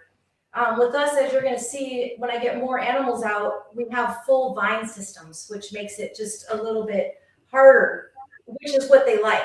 These animals love vines. When we go to the jungle to search for these animals in the wild, which I have actually had holding in my hands 32 wild emerald tree boas from my 11 jungle trips. And when you find these guys in the wild, you find them inside of vine systems, not sitting on a tree branch. So we try to replicate as much as we can. And I'm saying that, and I'm showing you situations where it's not really replicated as much as I normally have it. But you guys know what our stuff usually looks like. So these And guys. if you don't, check her out. Say that again. And if you don't, check out her page. She's got beautiful vines in her room. Yes, you can go to just Google Happy Basins and all the stuff will come up. So this Ningishsita, this is the one that I told you our middle school art teacher drew the picture of. And these animals are, they're used to being held. They're extremely friendly, great ambassadors, but they came like this. I didn't have any of these animals not nice. Now, I do have some northerns that I don't handle like this. Like I can actually give Freya a kiss, but I have to really be watching her body language. But these guys, I can just feel this animal is completely relaxed. People have a lot to say about me letting children handle these animals, but I do always gauge the children with the icebreaker animals, which you met in the living room. And if the children are good with the animals, they can hold these because they are just very tame. And, you can have a cat or a dog, a puppy or a kitten or a hamster that will bite a child, and a cat can scratch in the eye. People say that snake could bite a child in the eye. Of course, that's with any animal. It doesn't matter what it is. Those kinds of things can happen. I only have one emerald who's ever bit us before. That's Isis. And that was, she was up in the vines and I had my hot phone and she went after my phone and got me in the face and neck. Some of you have seen that video. I had it all on video. I didn't know there was a video of it. Yeah, I'll send it to you. And if anybody else wants it, just send me a message or messenger message and I will send that to you. But yeah, that video is pretty much the worst case scenario that you would ever imagine, that an emerald tree boa comes from up high on the ceiling vines and strikes you in the face and neck, full-blown food strike as hard as they can. The puncture wounds were noticeable for about 3 days. and the bruise on my neck lasted about 5 days. And I also took a bite. I've had 2 bites in the wild. One was a real bite, and I also have a video of that close up. Wow. The animal's teeth look like they do have like fish hooks and was literally stuck inside of my hand. That was my very first time trying to free handle a wild emerald. Well, it was my second emerald. And the reason was because the first one went so well that I did not take the proper amount of time with the second one. So I got bit. And then another time in the jungle, I didn't get bit exactly, but a baby was scared. And just so you guys know, when I go to the jungle, every animal that I come across, I take back far, far down or up the river and release into a great space with lots of resources. When you hear me talk about holding the animals, we're actually interrupting the exportation process and getting those animals back to the wild. So that's why I've had so many. And anyway, we had a few babies and I was photographing with them, and one of them actually nicked my hand with his tooth, and it broke through the skin, little tiny prick, and hit a blood vessel in the back of my hand. And my whole hand, like I had no mark, you couldn't even see it. But because the hole was so tiny and it got that blood vessel, there was nowhere for the blood to come out. So my whole hand, it looked terrible, but it didn't hurt. So those are my 3 bites that I've ever had from these animals. And considering the fact that I hold my basins as much as I do, and dozens and dozens of people have been to my house and sat with, 7 emeralds slithering all over them, never had any incident whatsoever, and then 32 wild ones in my hands, and I've only ever had 3 bites. That's really amazing. I attribute that to me reading their body language, as well as me being calm and feeling full of love. I honestly, a lot of us believe in a vibe, and I believe that whatever the vibe is that nature's given me, it jives real good with emerald tree boas. It clearly works. Yes, I am going to put in Gishsada. I guess I'll just keep holding Ninji. So you guys come over here.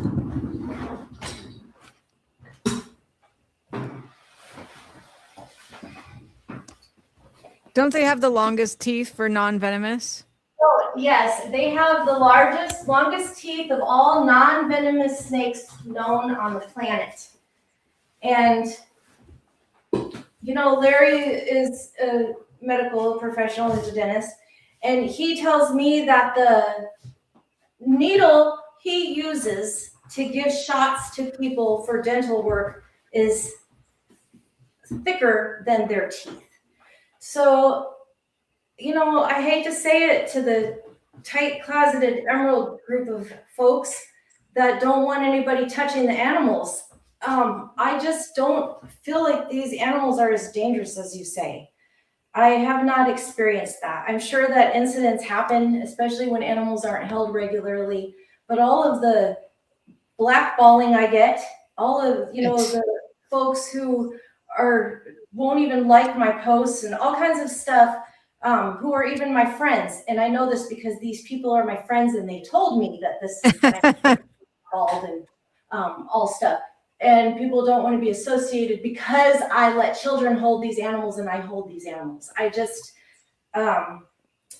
even have, in the wild, when I have those wild ones, I use those as ambassadors. I have tons of videos of people holding even the wild emeralds. And these are extremely intelligent. When you heard me say Serapi is not the smartest tool in the shed, because she's testing everything to see if it's food. These animals are not doing that. They feel safe. That's why I can handle them so greatly in the wild. They feel safe and they're smart and they know that they're safe. And they're very methodical, right? In the way that they do things. Very. Can you hold her? No, I'm going to try to keep going, holding her and doing all this. And some of you may have seen my video where I'm holding 5 wild, full-grown emeralds. Well, one of them was a juvenile.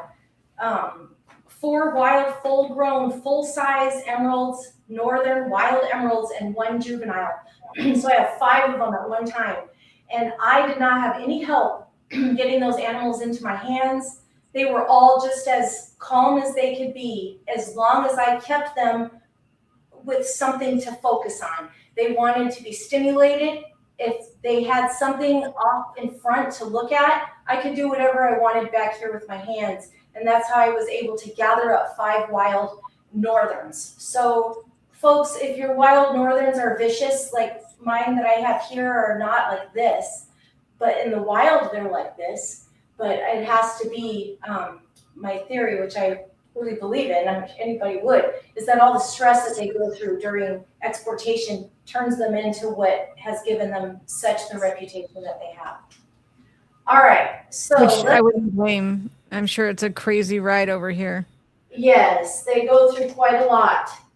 Also, Amy, I like to say that I think every animal needs to have some sort of ambassador to show that they're not what they say. I mean, we have ambassador bears even, and mountain lions, and why not basins? Yeah, and I mean, those ambassadors have the true potential to hurt their people. Yeah. You know, And these, yeah, that's fair.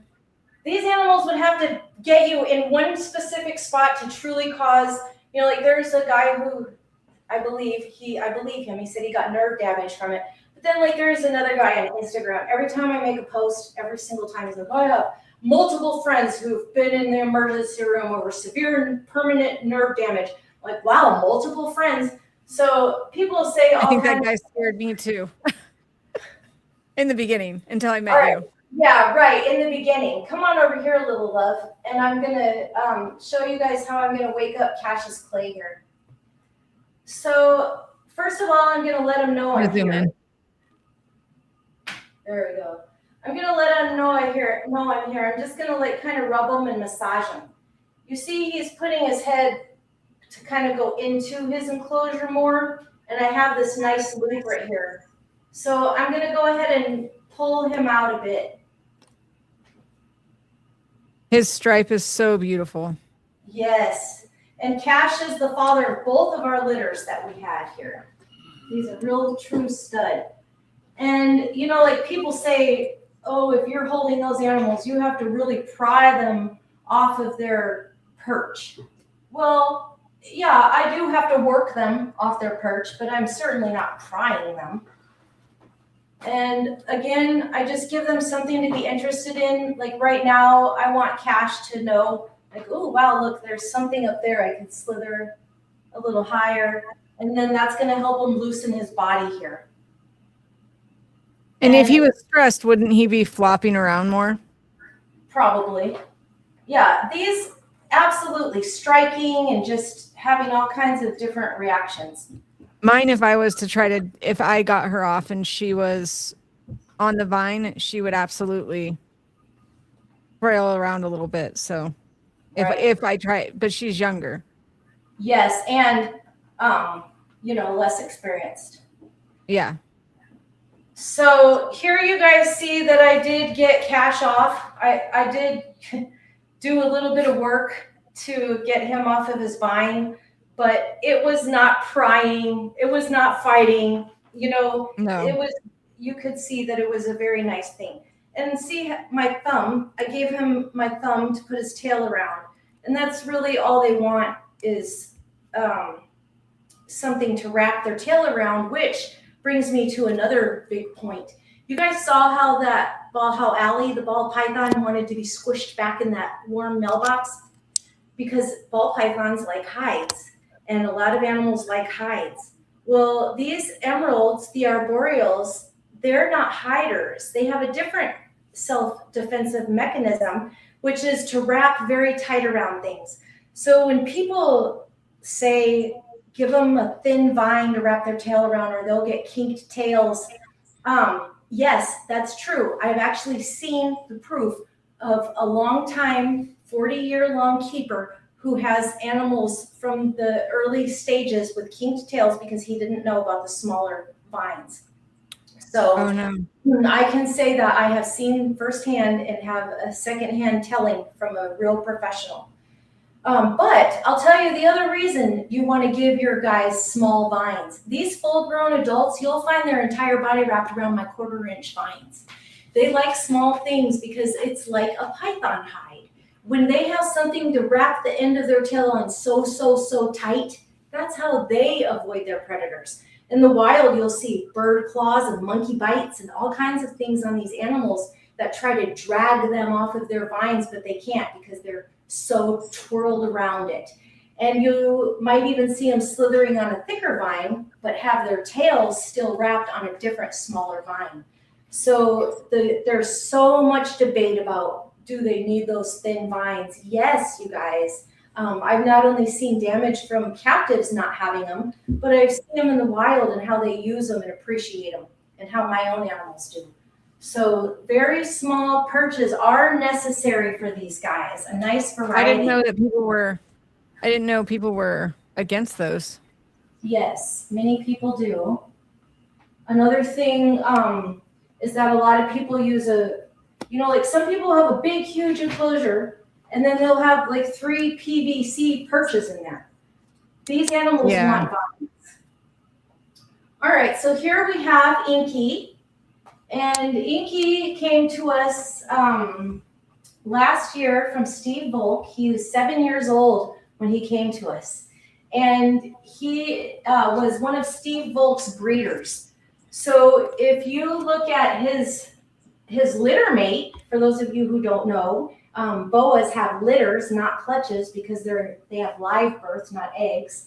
If you look at his litter mate that we got when he was 3, Zoltus is like 3 times bigger than Inky, because Zoltus was never kept for breeding. He was kept as a pet. And when you keep him for breeding, you keep him thinner. So although like with Cassius Clay, we've never done anything to try to breed the animals. We just keep the animals how we want to. All right, again, I'm just lifting the front part of his body out here and just kind of letting him see. I zoom in every time so people can see how you get them out. Okay, good. And all I'm doing is just, showing him that he's safe. It's okay, my sweet. Yeah, He's got a darker head, doesn't he? Yes, he does. And that's why Steve Volk kept him for 7 years. And even Steve Volk does the crazy thing because his animals are in such high demand, and keeping lists is ridiculously troublesome. People change their mind. Anyway, so what he does is a first come, first serve thing. And he puts out a notice that his animals are available, and then you send an email and you send the money and you get the animal. So he has his system worked out, and this animal actually had babies on Steve Volk's last breeding project. So there are some of you out there, some of you emerald keepers out there who have babies to this animal. Oh, that's amazing. Born last year. So again, I'm just kind of massaging Inky out slowly. Can you see his tail? Come here, Cash. He's undoing his tail here. A little. Oh, he moved it to the This back. is quite impressive, Amy. You have multiple basins on you while getting a basin out. Yeah, I could have all of them on me. All right. So here we go.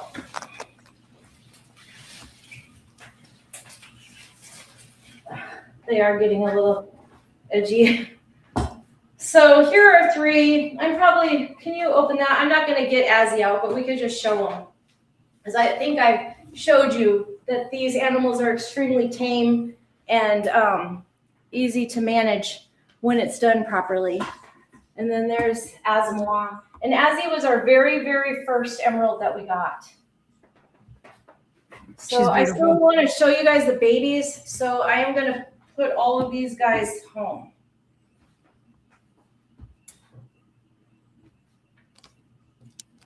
Actually, they can all just go in the rain chamber. Some people wrangle toddlers. You wrangle basins. Right? What up, Kyle? Who said that about the toddlers? Oh, no, I just said that. It's pretty amazing.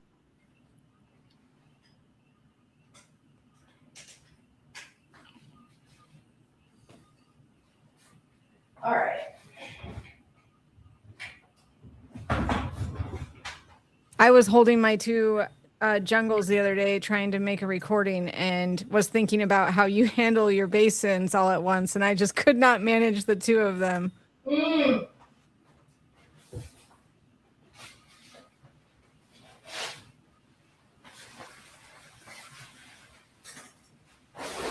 All right. I'm just going to put Cash back and leave. Then Gifsida and Inky in there.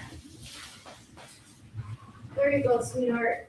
Thank you. So I don't know if you guys caught it or heard, but that's how she potty trained her basins, was that rain chamber.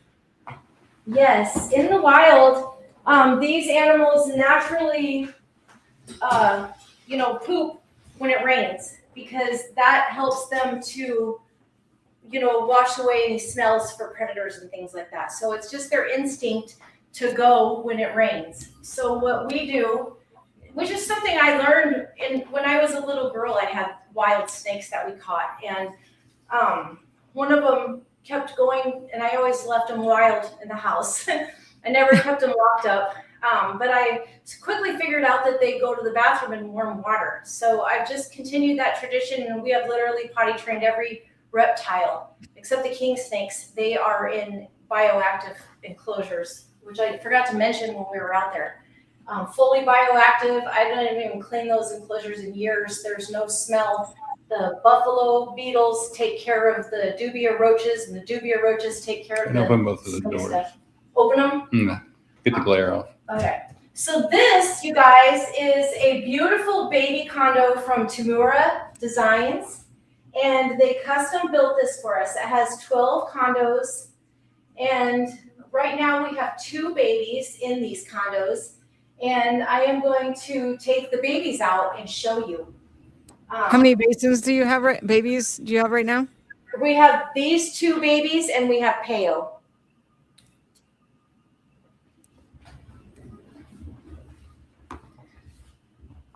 Those are beautiful. I love the backgrounds in them too. Let me get them out. Let me get them out because we don't have much time left. So these little vine systems, and also all of the vine systems that you just saw inside of the other enclosures are all just come off a hook. They all hang. I'm sorry, just turn around real quick over here. Larry's the best camera guy, or ghost, whoever's doing it right now. You guys can see that these vine system, sorry, lover, I know you're getting tired of this, but they just hang from a hook in there. That plant covers that one. So Cash's plant is right over here. But this whole vine system just hangs from a hook from the top of the enclosure there. And then I have built-in water bowl holders. I just stick the bowls right into those holes that I created. And then I just take that whole vine system and put it into the rain shower, or I can carry it whatever I want to do with it. So they're extremely easy with the arboreal water systems, and I can move them. Like in our showers, I have eye hooks hanging from the top of the shower so that I can actually put this whole vine system right into any shower in the house if I wanted to.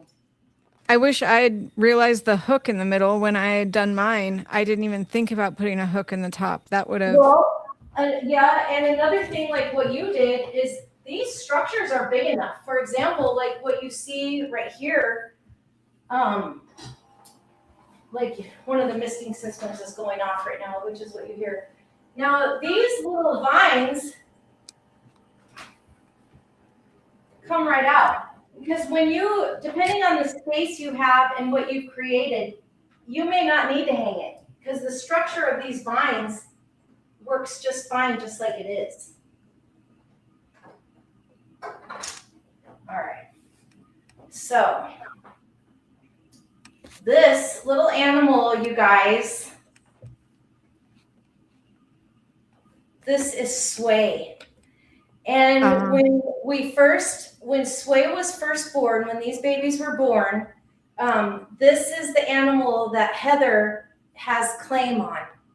And if and when she comes to the time where she's ready for a basin, this is her animal. And she named this little animal Sway. So He's so beautiful. He really is. He's just I'm precious. almost ready. I've figured it out with Katana, so I'm almost ready. I was gonna get him, and I'll just shortly. I was gonna get him, but I couldn't keep the humidity up high enough in Idaho, and I wasn't gonna risk anything before I got him. So. Yes, she wanted to have everything settled just right. So this is Sway, and I could take him off, but I'm going to put him back. He's extremely, extremely friendly and such a good eater. Lover Sway was bigger than Callie, yes. Kelly. All right, so we'll put Sway back in here. He's gotten so big, Amy. Yeah, I know. He really has. These two babies have grown like crazy. And you guys are going to see Peo. Peo has not grown like normal. For those of you who remember Peo, Peo was born really late under odd circumstances, but came out like premature. And Peo was the only of the entire litter that was alive. So he's pretty famous, isn't he, Amy? Yes, he is. And his name is Poseidon Aphrodite Osiris. Oh gosh, is Tara watching? Osiris. And, all right, I'm gonna zoom in for him too. And that's where we got Peo. Poseidon Aphrodite. Is that right? Yeah. Osiris. So we call him Peo for short. This is not Peo. This is Calypto. And we named this baby Callie, Calypto, because Calypto is the goddess of hidden treasure. And when Callie was born, she literally had no stripe whatsoever on her. And so I said that she had a little hidden treasure, and she was going to have a beautiful stripe when she gets older. And her stripe is just coming in so beautifully. So our little Callie here with the name of the goddess of hidden treasure is just perfect for her. Their stripe comes in as they age sometimes, right? Yes. And then, of course, sometimes they're born with thick, beautiful stripes, and sometimes they're not. So, she's beautiful. Yes, she is. And I'm not going to wrangle her off because well, I don't need to. She's actually just off right now. It's easier for me to put the vine back when she's not on it. Do you put a hook inside the babies too, or they just stay in there? No. Yeah, that just stands because that's how yours is, isn't it? The structure itself just stands up. Yep. I wish I had known about the hook for some reason. Yeah. And you could still do it, because we didn't add the hooks. We didn't come up with that idea till later. And originally we had just like a big stick going diagonal into the tall enclosures with the vines wrapped around it. And then the sticks, when you use wood, even when it's shellacked, wood inside of these enclosures is difficult because of the temperature and humidity. You really get a mold problem. All right, so this is Callie. Hold on, we have is that what they're born with? An indicator of what they'll look like as an adult? Yes. But not really, because they could be born like Callie was with no stripe at all. Callie's going to have a big, beautiful stripe. So, okay, and then now here we have Peo, you guys. This is our famous little Peo. I saved Peo for last. And Peo has just become the sweetest animal.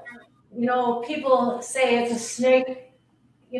Ryan, if you're listening, you're not the only one who said it, but he was the last person who told it to me, that they're snakes, they're wild animals, and he will bite you eventually. Well, if Peo bites me one day, it's going to be my fault, first of all. It'll be something that I did. And second of all, it would probably just be an accident. So this little baby is just as sweet as she can be. And I do believe that Peo is a she. And I could wait a little bit longer, but what I'm doing here is I'm looking for the very tip of her tail, and I'm just sticking my finger under it. And how did I learn how to do this? Well, I actually did learn it. And I'll tell you how I learned it. How to actually maneuver their tails by watching them breed. And I see exactly how the male unwinds the female's tail from the vine. So I just started reproducing that myself, and it has just made the animals so much more relaxed. So I just like put my finger under the little piece and I just keep going around real gently, just like the males do to the females. So here is Someone said Peo wouldn't hurt a fly. What was that? Someone said Peo wouldn't hurt a fly. That's right. That's exactly right. You know, I never heard the term affection aggression until recently. And the very second I heard it, I knew exactly what it was. I have it so bad. I'm going to break my teeth one day grinding them together, loving on these animals. Sweetest, sweetest little things. So, go ahead. I can't imagine being old and still not having them. Like, I'm gonna have to pay my health people to help me take care of my animals as well as me. Yes, it's difficult. You know, I do have a godparent for Zaza. It just happened. It's a perfect godparent for her. But I do not have godparents for all of these animals. And Larry and I, between us, we have 3 children. I have a daughter and he has a daughter and a son. They're all adults. You know, my daughter's in her 30s, 33, and Larry's in his mid and late 20s. And nobody's interested in having all this to take care of. So they are interested in the tortoises, thankfully, because they'll live the longest. All right, now, you guys, I'm going to show you the last thing that I said, don't let me forget, and it is what we got to help us get animals down off the ceiling, as well as put the vines up and do different things. So, Gabriel, you got the computer. Shut the door. Shut the door. Shut this door. Peo's door. Oh. You have plenty of offers to help take care of them for sure. Great. Thank you all very much.